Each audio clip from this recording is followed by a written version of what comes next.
So just to let you guys know, there's a quick link in the comment section for you to skip to the question you're looking for. So do leave a like and also subscribe to our channel if you like the content we create. So without further ado, let's start the video.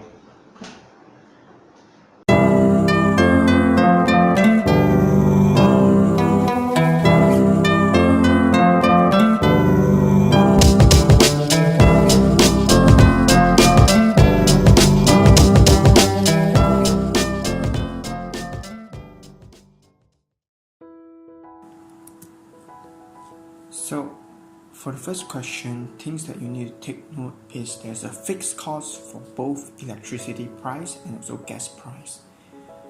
So 90 days means 90 days times 23.15, then the unit cost to find the final results.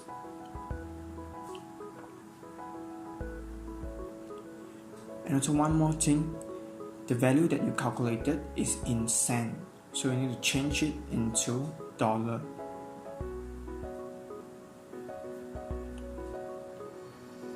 Okay, next, gas used by family costs 198.16. This figure is inclusive of the fixed cost per day, so you need to minus it off first, then divide by 5.5 to find the final results.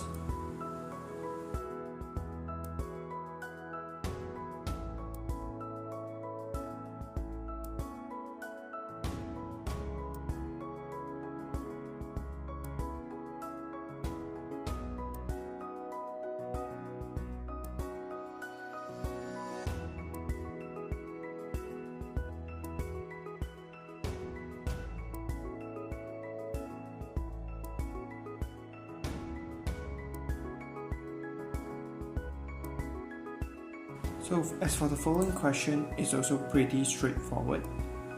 All you need to do is take 13.5 times exponential rate of 8%. So 100 plus 8 is 108% to the power of 3 because of 3 years.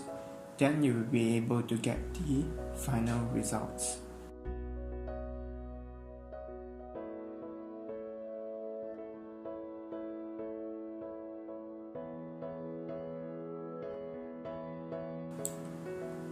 So next question, 5.5 cents to 7.7 cents. 7.7 is a new one, minus the O, divide by 5.5 times 100 to get the final results.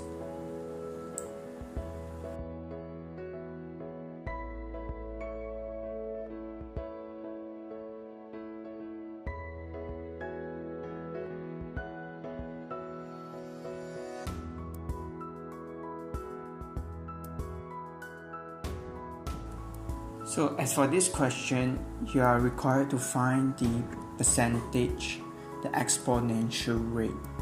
So same thing, you fill in the formula that we have earlier, and then to find what was added.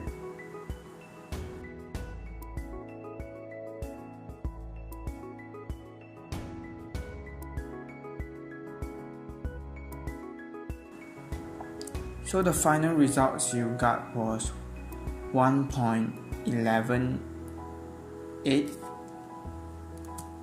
Okay, so you're required to remove the 1 because the 1 stands for 100%. So your final results will be 11.87%. So next question, it's about ratio. So first thing first, you need to find the total ratio, which is 5 plus 2 plus 6. Then you actually get 13.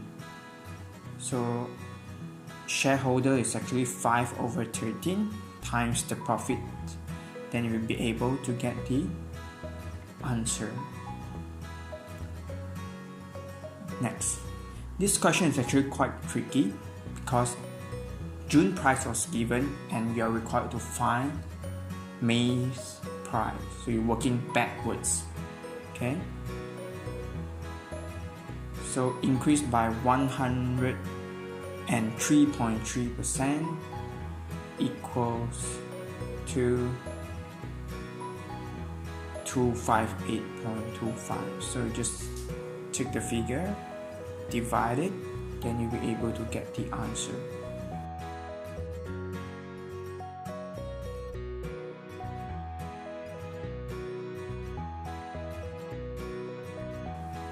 So the next question, model time interval means the one with the most frequency count. Okay. So the following one, estimate a mean time. First thing you need to find is the midpoint of everything above.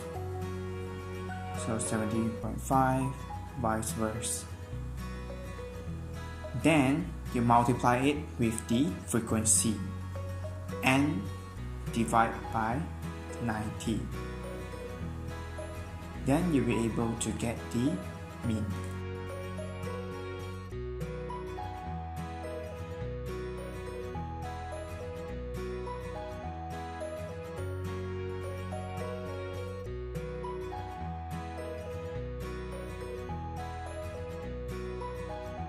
So for cumulative frequency, it's also very straightforward.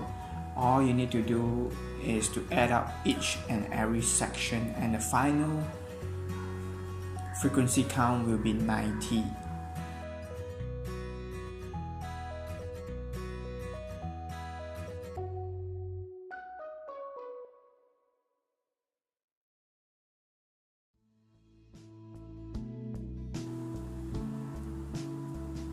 So now with the cumulative frequency that you gotten from the table earlier, all you need to do now is to plot the point into the graph.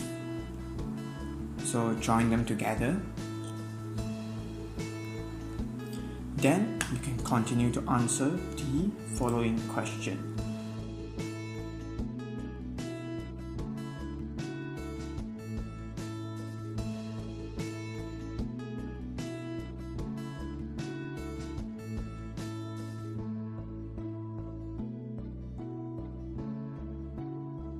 So the following question is asking you about the median. Median actually stands for half, which is 45. Then from 45 you draw down to find the time.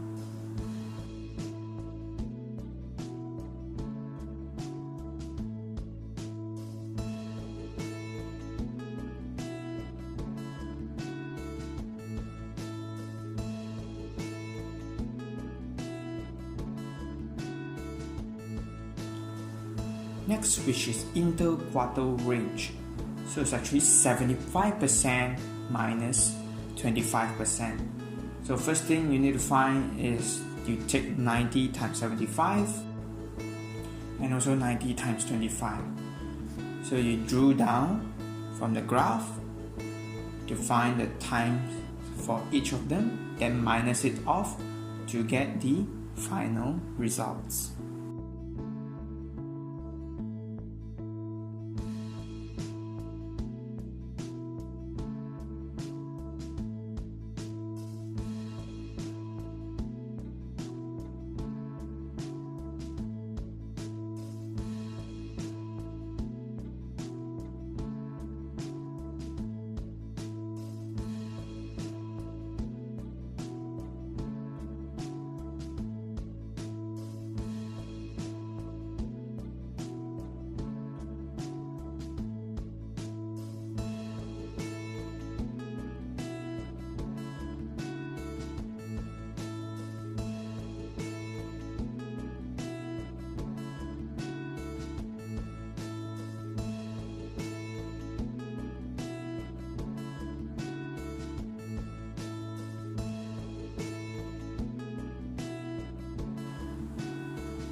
Lastly, which is the upper bound for average speed of this car.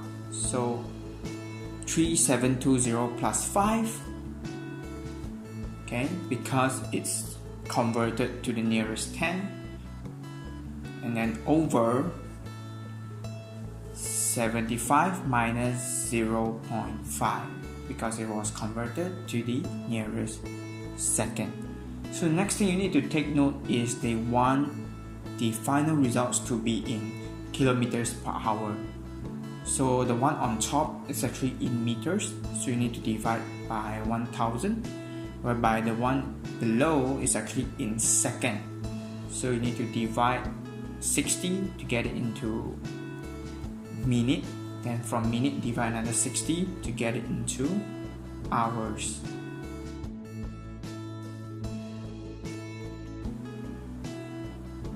So the next question is very straightforward. I try not to disturb you, so you just look at how I solve it. And if you got any question, please feel free to follow our Instagram or Snapchat. You can just send us your question, then we'll try our best to help you out on the question.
So subsection D, okay, all you need to do is just multiply. This is a matrix topic, so you just multiply it together, okay.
The only tricky part about this question is actually part 3.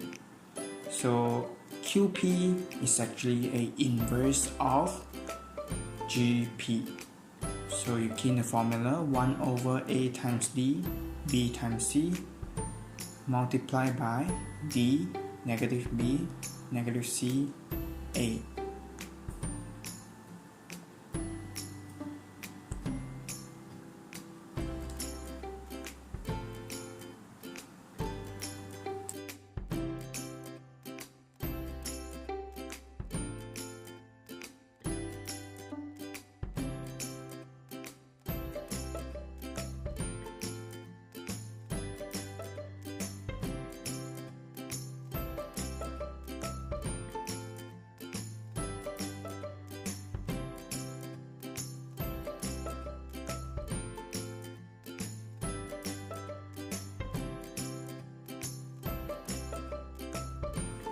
So for the following question, they are looking for f bracket 1. So what this means is find y when x equals to 1. So from the graph that was given earlier, okay, all you need to do is to draw down from x equals to 1 and then see where it touches the line.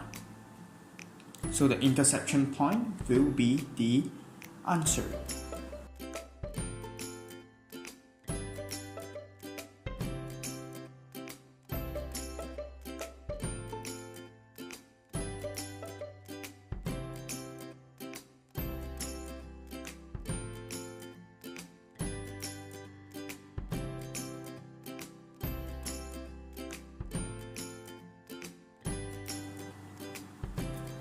So the next question states that find x when y equals to 3. Okay. So you find y equals to 3, then you draw down from there to find the answer.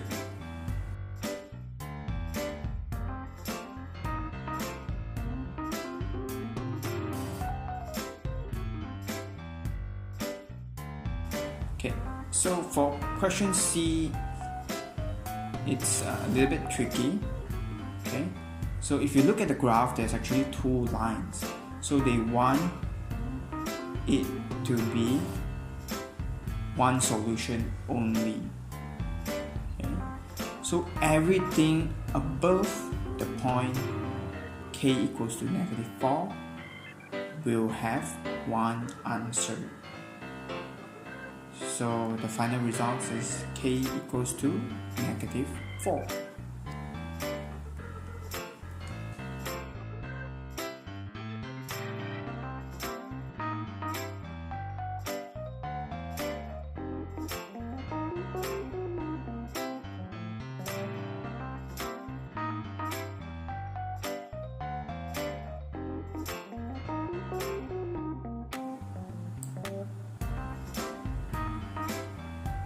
So the next one, it's also very straightforward.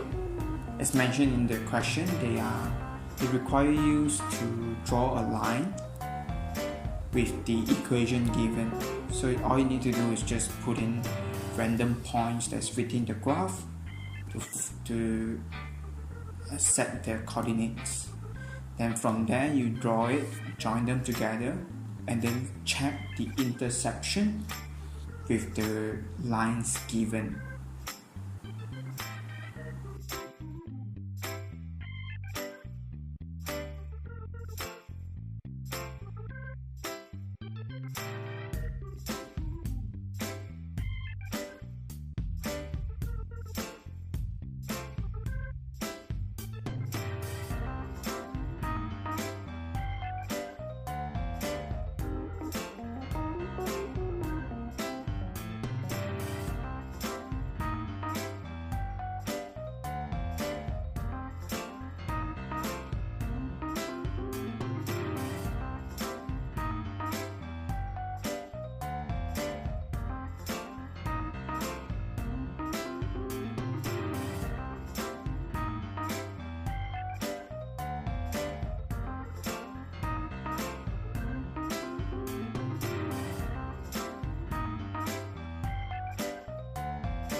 So as for the following question, they are requiring you to draw a tangent when x equals to 1.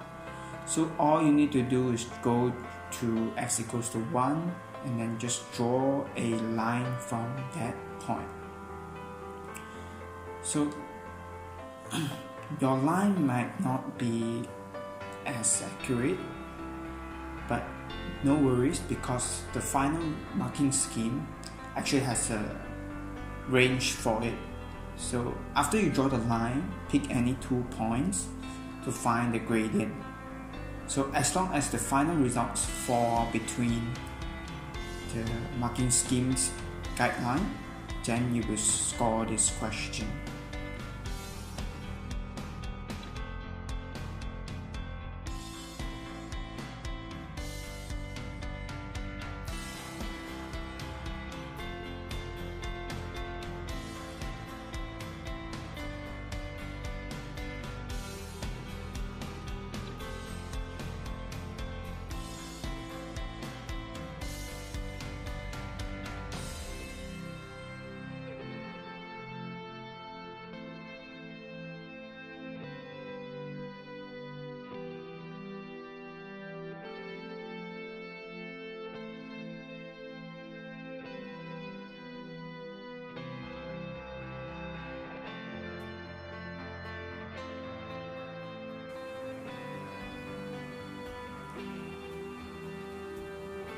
So the next question, they are asking you to calculate the volume of the cylinder. So the formula goes pi r square times h. So just put all the variables in, then you'll be able to find the final answer.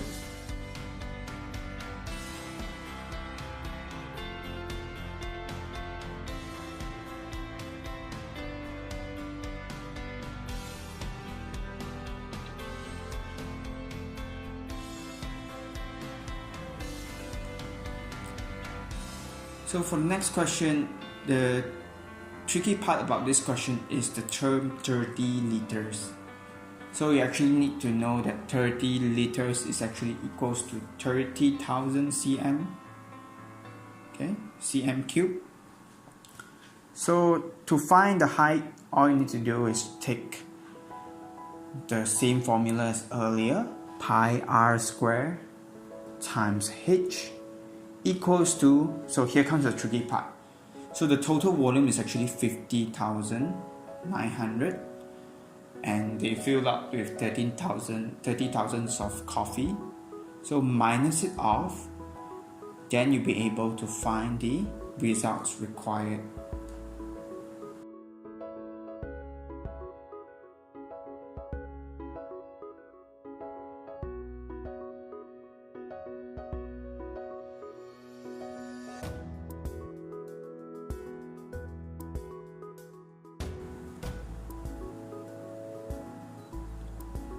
So next,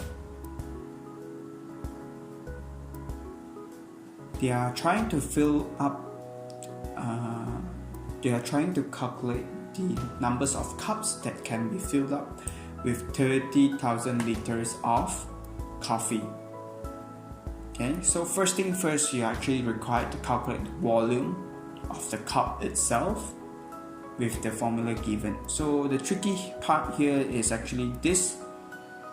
The volume formula given was for a full sphere, whereby for the cup it's actually half only.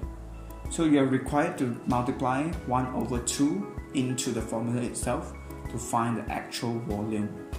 So the final equation to find the answer goes by 30,000 divided by 1/2 times 4/3 pi 3.5 cube.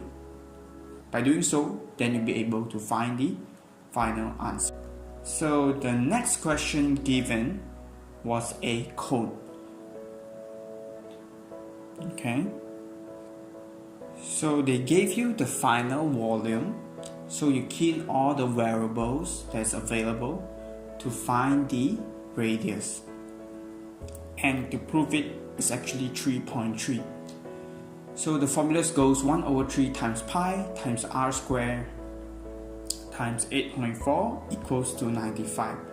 So you do the shifting, then you'll be able to find the answer.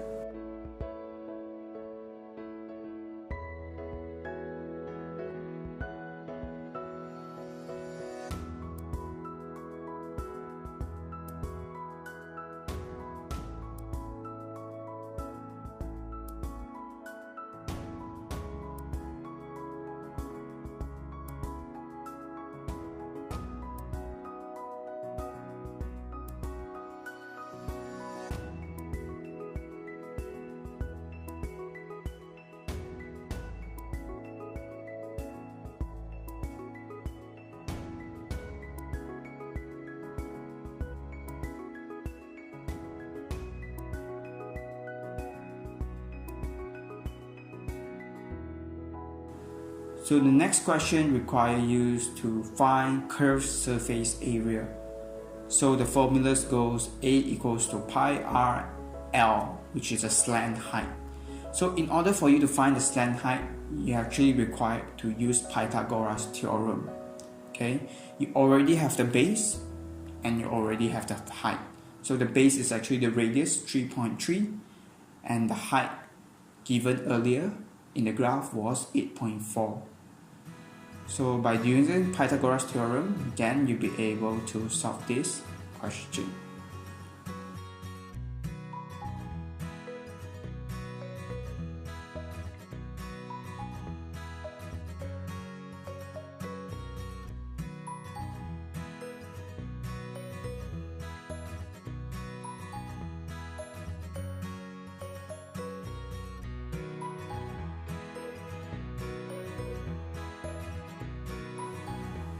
So for the following section is also pretty straightforward, so I won't do any voiceover on this part.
So for question 7, the first part A was to find the midpoint of AB. So all you need to do is just take points in A, the x point, which is -3, and from point B, the x, which is 2. So -3 plus 2 divided by 2. And for y part, it's actually 8 minus 2 divided by 2. Then you'll be able to find the midpoint. So for question B, okay, you must familiarize yourself with the formula to find the gradient. Okay, so the gradient formula goes y2 minus y1 over x2 minus x1. After you derive the gradient, then you substitute point A or point B, okay, any of the point is fine, into the formula itself to find the C, okay, which is the interception to y coordinates. Following question says that they are parallel with AB, which hint you their gradient is the same. The point that was given was also very tricky, so you need to take note this. When x is 0, y is 7. So this 7 is actually the interception with y, which represents C.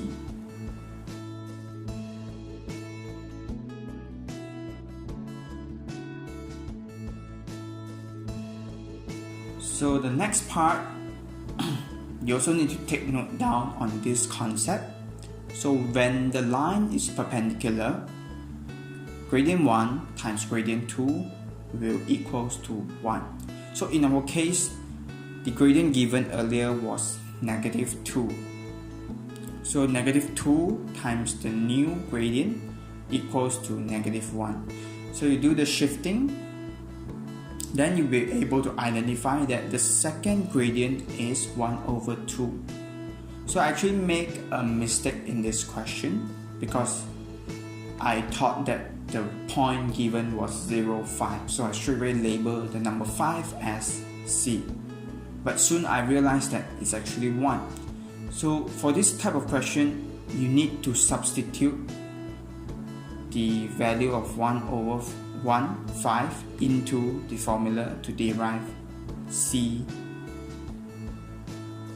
Okay, so the working methods will be as the same in part B. So after you get the C, then you just do the shifting to find the final answer.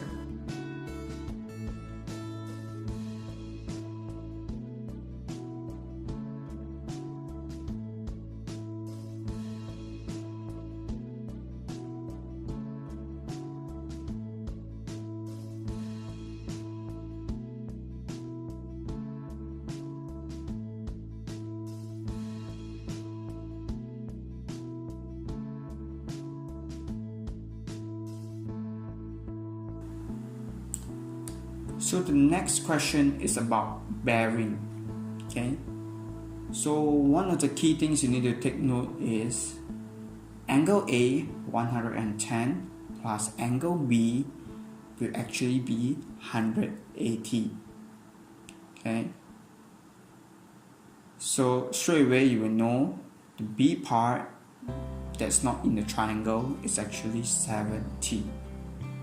So with that in mind, then you'll be able to identify that bearing of A from B will actually be 280 plus 10, which is 290.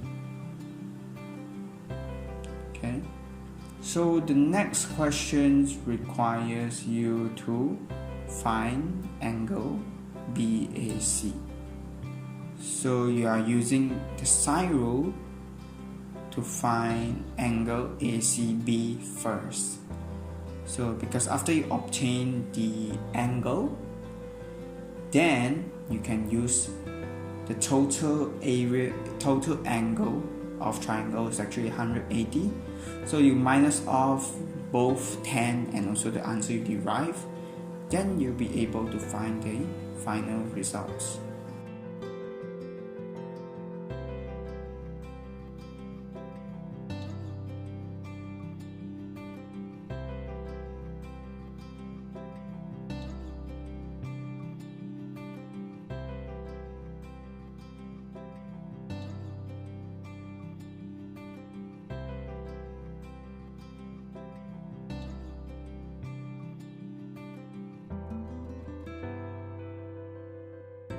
So for part 3 of this question,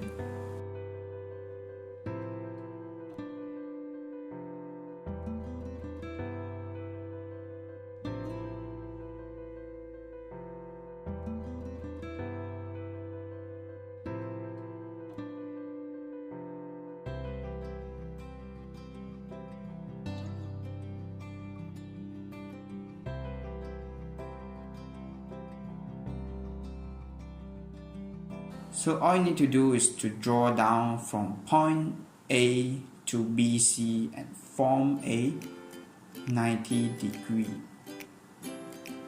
Okay.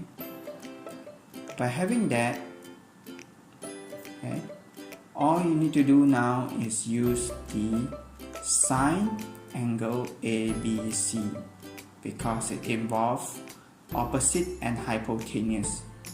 Okay, so the answer that the question 1 is actually our opposite in the sine ABD, which is the point that I labeled as the intersection of A to BC.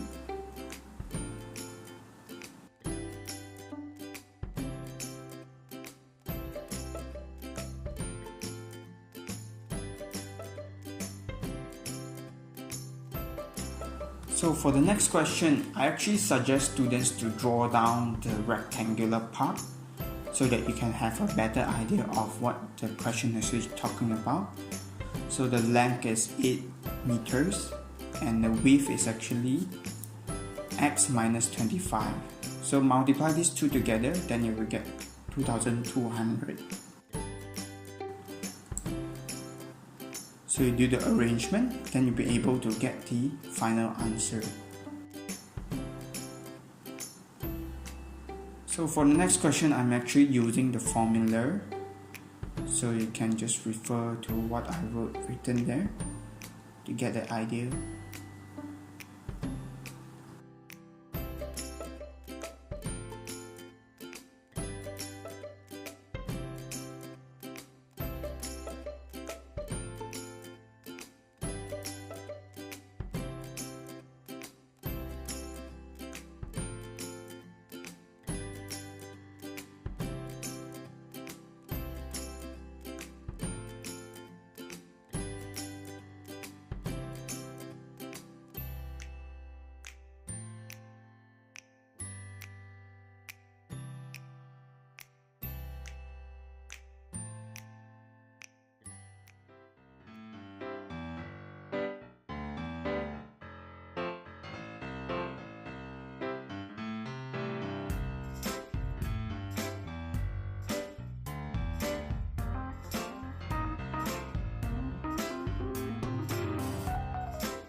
So the last part of this question,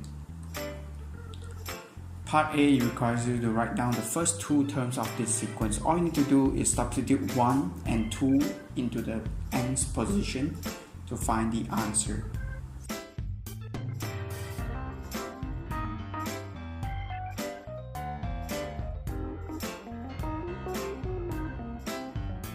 So for part 2, you are required to show number 203 is not in this sequence. So under what condition 2003 will not be considered as one of the sequence is when the n derived at the end is not a whole number.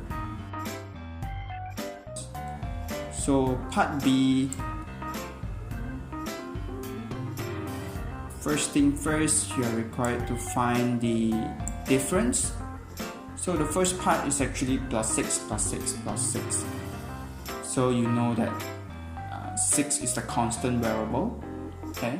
So when I approach this kind of question, first thing that I will do is to find the difference, then followed by finding the zero term sequence.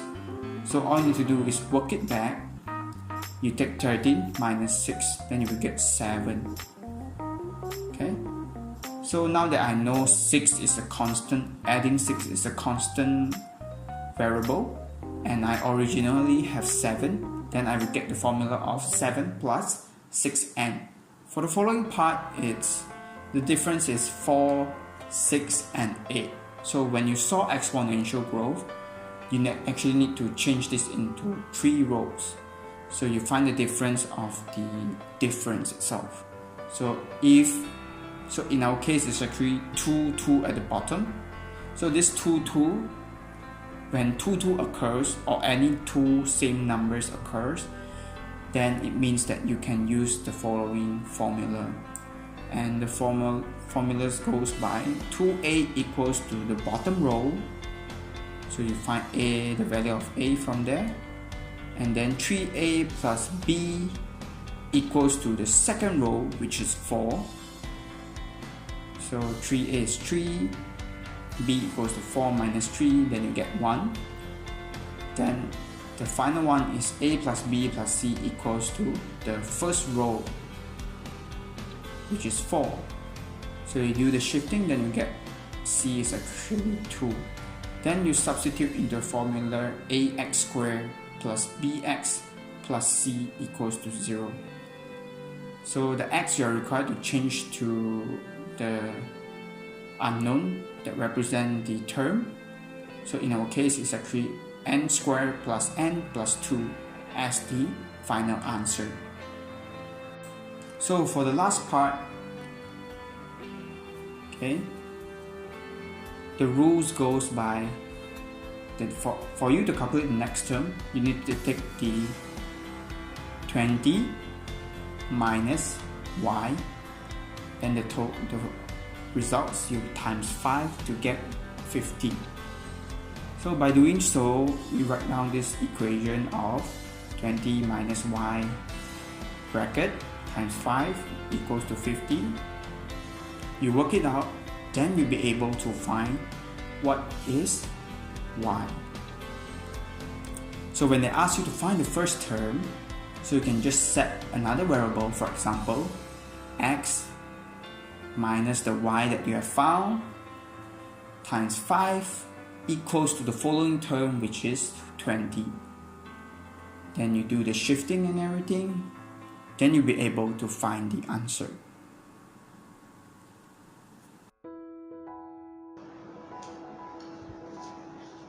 So thank you for watching. I hope you find this video helpful. There will be more past papers uploaded soon, so do subscribe to our channel to get the latest update. So thank you.